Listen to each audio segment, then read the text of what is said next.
Hello chess friends and welcome to your Out of Chess channel and welcome to a beautiful game that I think could be useful in your home preparation if you're maybe a d4 player.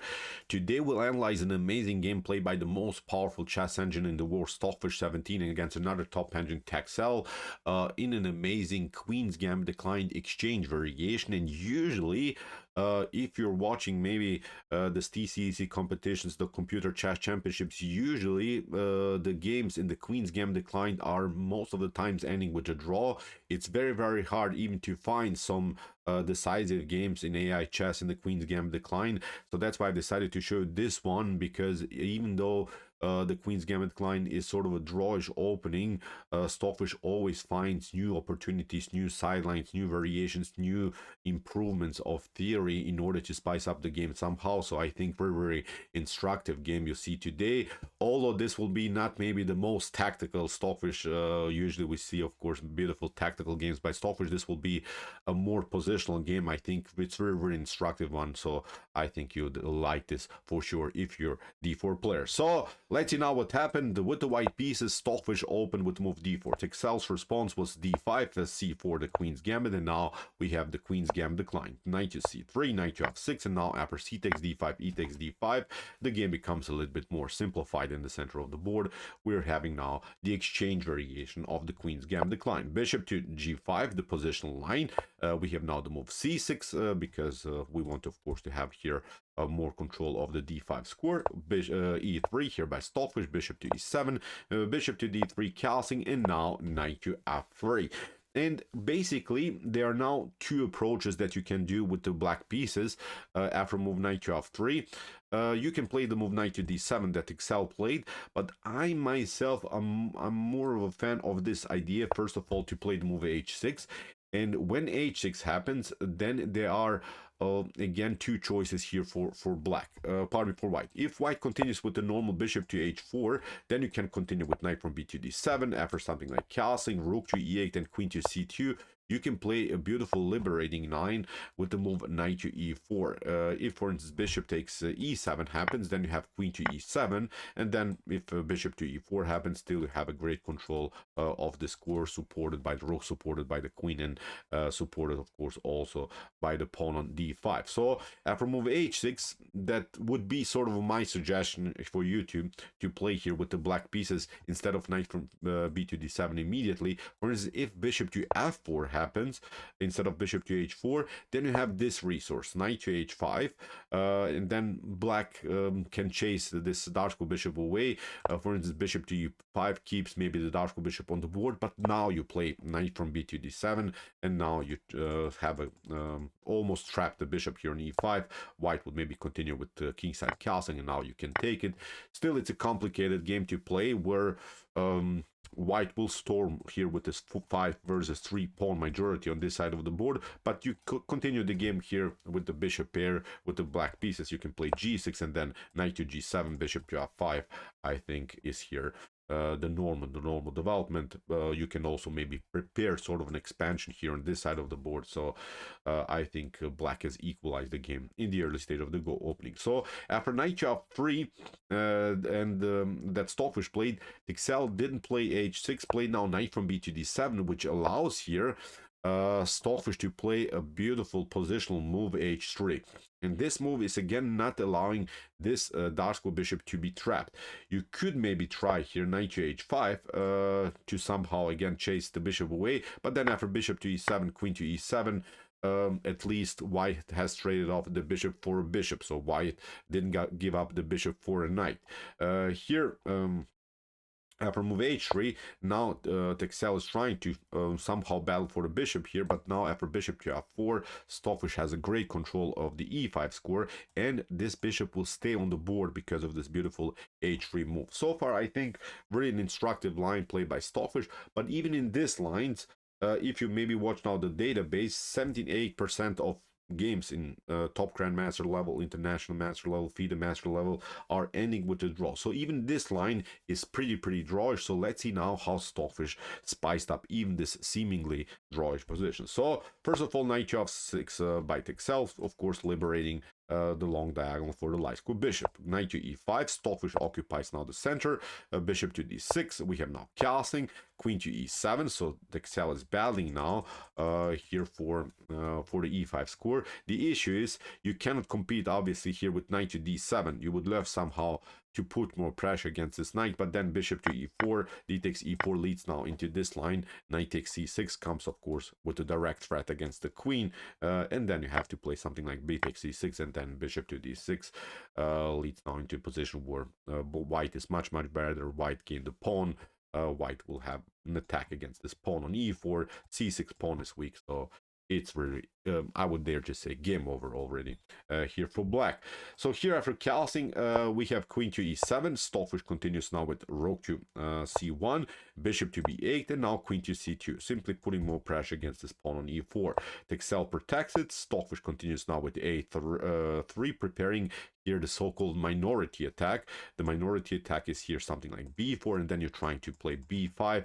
You want, of course, to create here maybe some pawn weaknesses on the queen side. We have now bishop to g6, Stockfish takes. Stockfish got rid now of the bishop pair. We have now h takes g6, and now bishop to b8 and a rook from f to b8. And okay, again, pretty I would say equalish position. My Stockfish engine at home evaluates this position as 0.5 in white's favor, but now Stockfish in this particular position makes a huge decision. First of all, knight takes e4. It trades off everything now in the center of the board. D takes e4, and now bishop to c4. And Stockfish probably notices here the possibility of the attack against the weak pawn on f7. And this attack against the pawn on f7 will be now the main theme of the continuation of the game. If you try, for instance, something like knight to d5 here to maybe lock the diagonal, then bishop to d5, c takes d5, and queen to c7 leads now into a position where white has simply occupied the 7th rank. In this position where only the queens and the rooks are on the board, usually it's a matter of who is faster on the attack. Now I think we can agree white has already occupied the only open files, the only open ranks here. Very better activity here by white, although material is equal, but black is simply now on the defensive side. So locking out now the diagonal is simply not possible. So that's why rook to d8. Texel is trying to play knight to d5, and then after bishop to d5, rook to d5 would still keep somehow the position blocked in the center of the board. Bishop to a2, rook to d6, queen to c5, king to f8. Texel is getting out of this light square mess here that Stockfish created. We have now queen to g5. If you play now king to g8, there is always this tactic with queen takes g6. You couldn't take then because of this beautiful light square bishop's activity. Knight to d7 by Texel, queen to f4, rook to f6, and now queen to h4. Here, rook to d1. Stockfish is preparing now also maybe to break and enter with the move d5, rook to e8, and now queen to g4. What should you do now from black's perspective? c5, if you play, for instance, seems tempting that you're maybe cracking somehow this pawn chain by white in the center of the board. Is simply not working because of b4. b4 is very dangerous. If you take, for instance, then rook to c7, attack simply the knight twice, now you would be pretty much forced to play rook to d8, and now after something like a takes b4, again, the issue is that Stockfish has a much better activity. Many pawns are lined up now on the 7th rank. I don't know, you can play rook to a6, but then bishop to b3, you can protect it, but then this rook is coming into the game. You can maybe try to pick up the pawn, but then white is much more active, although white lost now pawn. But look at this, queen to e4, you're trying something like this, bishop to f7. So the position, I would say, is collapsing here for black. It's just one line that demonstrates that again, it's a matter of who is faster, who'll get the first piece on the 7th rank, who'll get the first rook on the 7th or 2nd rank. So very interesting endgame here by Stockfish and by Texel. So after queen to g4, that's why queen to d6, b4, Stockfish is not allowing any more c5 to happen, a6, and now bishop to b3, king to f8, and now queen to h4. Again, complications here on the back rank. Texel is pretty much forced to play king to g8. Again, Stockfish repeats moves, and now after a couple more moves, we have bishop to a2, rook to f5. Texel is trying maybe to attack now the queen. We have rook to h5, and then maybe also keep the fifth rank protected. Queen to g3, and now queen takes g3. And this was a huge decision by Stockfish to force a trade of queens. But Stockfish is noticing again the problems of the f7 score. Stockfish will try to build something there. The knight is a little bit out of game, we have to say, by black. It could maybe jump again on d5, but again, the same issues. This rook is always stuck to the defense also of the d5 score in any of these lines. If knight to b6, knight to d5 happens, and if the rook leaves now, the protection of the d5 square will again simply take and then occupy the 7th rank with the rook. So it's really hard to defend this position now for black, although white is also struggling here for win, but somehow black's pieces are a little bit paralyzed, are a little bit neutralized by white activity. Now comes this idea: knight to b6, g4. Stockfish kicks away and now the rook, and the rook has to stay, as we said, simply on the 5th rank in order to control here the d5 square. We have rook to f1, rook to e7. Now Texel has another problem. We have now the problem of the f7 pawn, and you see the position gets more and more stretched. Several positional problems here, I would say, in black's camp. Stockfish continues now with the rook to c5, a great move, because if rook to c5 happens, then we have b takes c5. You don't take with the d pawn, you take with the b pawn, just in order to again attack here this weak pawn on b7. Then you have to play something like bishop to d5, c takes d5, and now g5. I wanted to show how really interesting also this endgame is, because after king to f8, you just push the pawn further here, and the issue for black is here that white can always create a pass pawn on the h file. For instance, you're trying king to d7, you get the king closer, and now rook to b1. You're simply not allowing here this pawn to be pushed. Here you can play rook to b6 afterwards, and then the king is getting closer, and in this scenario, you see white king is more active, white's rook is more active. We will eventually create a pass pawn. There is also the problem of rook to d6, rook to d5. If, for instance, also the rooks are traded off in some of these lines, white could create here a distant pass pawn, which would be maybe hard to catch then for black's king. So again, I wanted to just demonstrate that all of this is maybe not a really brutal tactical game that we used to see many times by Stockfish.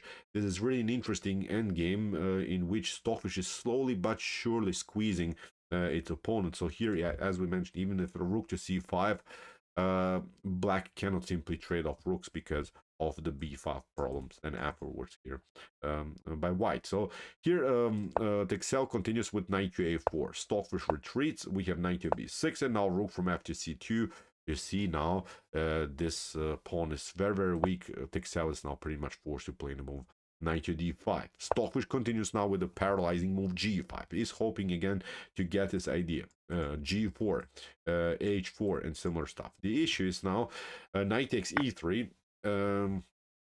It's not working here, because after rook to f7 and rook takes f7, rook takes f7, you could maybe step back with the king, but now g4, you're trying maybe to pick up this one, but once again this rook is coming on the 7th rank. Again, the issue is white's pieces are much more active. This pawns now are now weaknesses, and again, I would say completely winning endgame here for white. So that's why for g5, king to f8, Stockfish continues with the h4. Still, you cannot play knight to e3 because of the same because of the same tactical problems here around the square f7. So that's why king to e8. Stockfish finally protects now the pawn on e3, knight to b6, and now g4.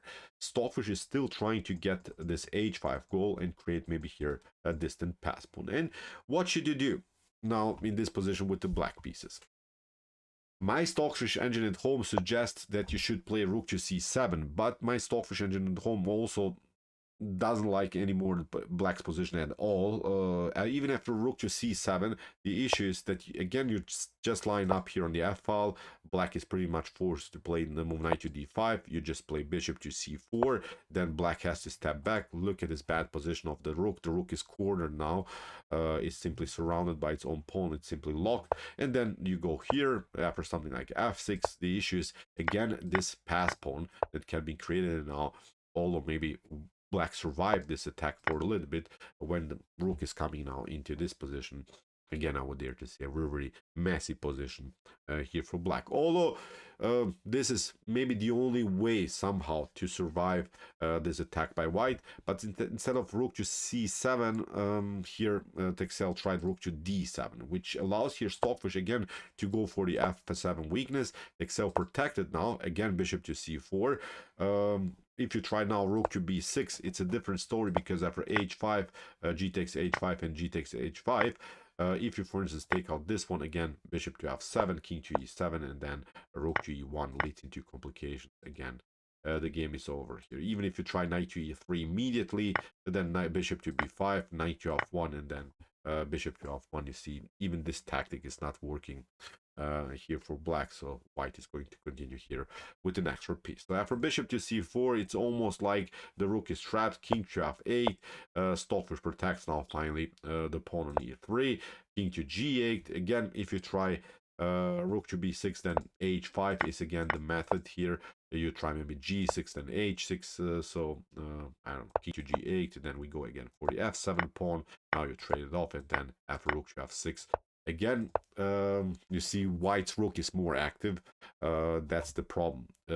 When even this bishop gets traded up for a knight, white will always be faster to get the rook on the 6th or maybe even on the 7th rank. So it's not working. So after rook to e1, king to g8, king to g2, knight to b6, and now finally Stockfish grabs the rook. It's very, very game over. Now Stockfish is up the exchange, pushes simply the pawn further, gets of course the king closer.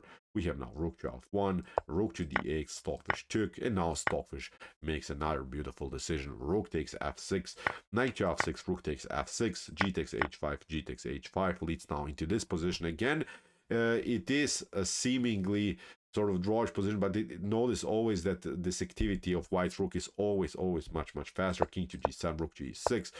Texel goes for this pawn. Stockfish grab now this one, and now when the pawn on b7 is taken, we have here 4 versus 2 pawn endgame, in which obviously white is completely winning. King to e6, king to d3, king rook to h1, and after rook to b6 in this particular position.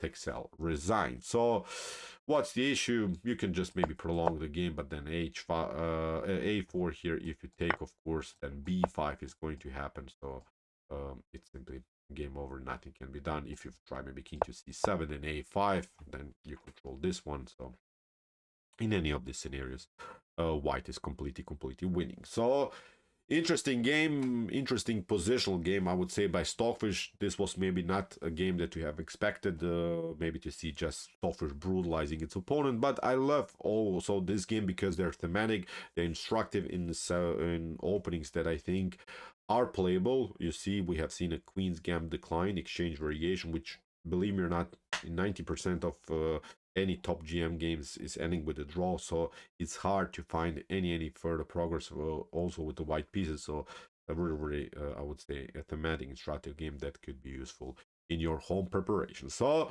okay, if you want to see some other beautiful positional but also tactical games, check out our Come to Chess Games Play by Computer series. Here's the link of our playlist, and if you like this content, hit the subscribe button. See you soon with some more videos, and what do we say in the end? Chess is the best, of course.